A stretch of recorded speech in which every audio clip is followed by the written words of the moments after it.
There's nothing quite as unsatisfying as a bad comedy. An awful horror flick might provide some unexpected laughs, and an atrocious action film might have a few impressive stunts. But watching someone who's supposed to be funny and failing in every possible way is just downright painful. From pathetic sequels to ill-advised passion projects, here are some of the cringeworthy comedies that bombed with a 0 rating on Rotten Tomatoes.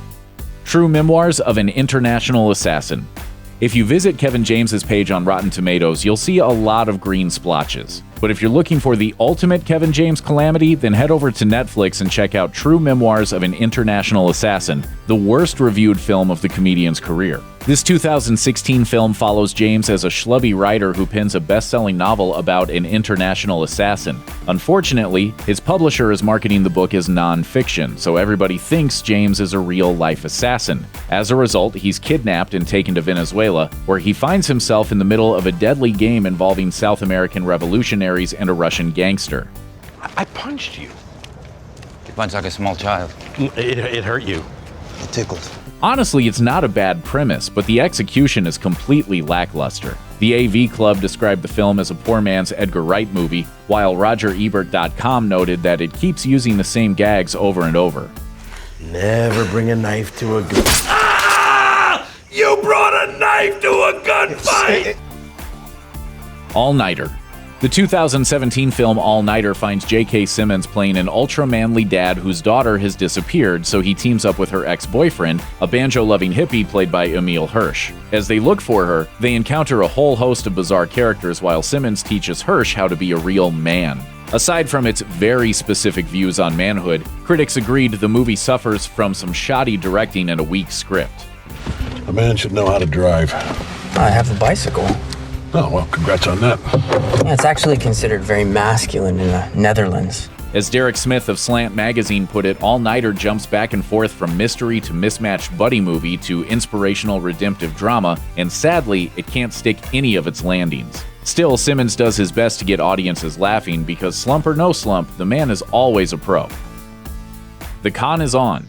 The Con is On boasts a pretty incredible cast led by Uma Thurman, Tim Roth, Alice Eve, and Sofia Vergara. The plot revolves around Thurman as a con artist who owes money to a dangerous kingpin, so she decides to steal a priceless jewel from her alcoholic husband's ex-wife. But it just can't compare to better heist films as it relies on edgy humor that really isn't all that edgy. Woo! No. Vivian? No, I can't. Me. You haven't. That impressive cast actually weighs the movie down, as the characters are just loud, eccentric, and lacking any real human elements. So while it's always nice to see Uma Thurman in action, it's hard not to wish this particular film wasn't trying to con audiences into wasting an hour and 30 minutes of their time watching it. Surfer Dude. 2008's Surfer Dude was a bit of a passion project for Matthew McConaughey, as it combined catching waves, smoking weed, and walking around without a shirt on. The plot, very predictably, involves a stoned surfer who just wants to enjoy the ocean. Not feeling it. Yeah. Not into it. I just want to surf. Keep the stove day to day. Unfortunately, Mother Nature and the man are getting in the way, so McConaughey fights back with the power of pot. And as this movie co-stars Woody Harrelson and Willie Nelson, there's a whole lot of ganja going on. Sadly, it was a complete wipeout with the critics, but fortunately, The Lincoln Lawyer came along in 2011 and saved McConaughey's career, leaving Surfer Dude adrift in the sea of bad Hollywood comedies. Look Who's Talking Now. John Travolta's career has seen some incredible highs and some embarrassing lows, but he arguably hit rock bottom with Look Who's Talking Now, the final installment in the Look Who's Talking trilogy. The series got started in 1989 with Travolta playing a cab driver who falls in love with a single mom played by Kirstie Alley, who has a talking baby that sounds like Bruce Willis. In the sequel, Alley and Travolta have a daughter who sounds like Roseanne Barr. In Part 3, we meet two bickering dogs voiced by Danny DeVito and Diane Keaton, who eventually fall in love. Multiple critics slammed the movie as a ripoff of Lady and the Tramp. But instead of romantic spaghetti dinners, Look Who's Talking Now is loaded with lousy quips, poop jokes, and lines that feel a little out of place in a kid's film. It's Daphne, you tick magnet. Sheesh, like you never sniffed a butt. The movie also desperately tries to pad out its running time with jaw-droppingly bad fantasy sequences, one of which features a pointless Charles Barkley cameo. Can I play? With me? Let's get busy. Homer and Eddie.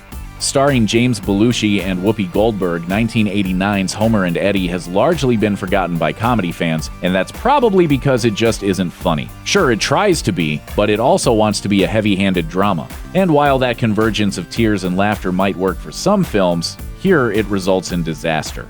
The movie follows a mentally challenged man named Homer who wants to visit his long-lost parents, so he decides to hitchhike his way to Oregon. Along the way, he gets picked up by Eddie, a murderous maniac who's dying of cancer and just escaped from a mental ward. Naturally, the two form a friendship, learn about life, and give Oscar bait performances that involve a lot of screaming, squealing, and super sappy discussions. And you want me to brush my teeth. You want to brush your teeth now? In between the conversations about God and the gags involving an overweight prostitute, Belushi and Goldberg's eccentricities keep piling up until you can't help but lose your mind.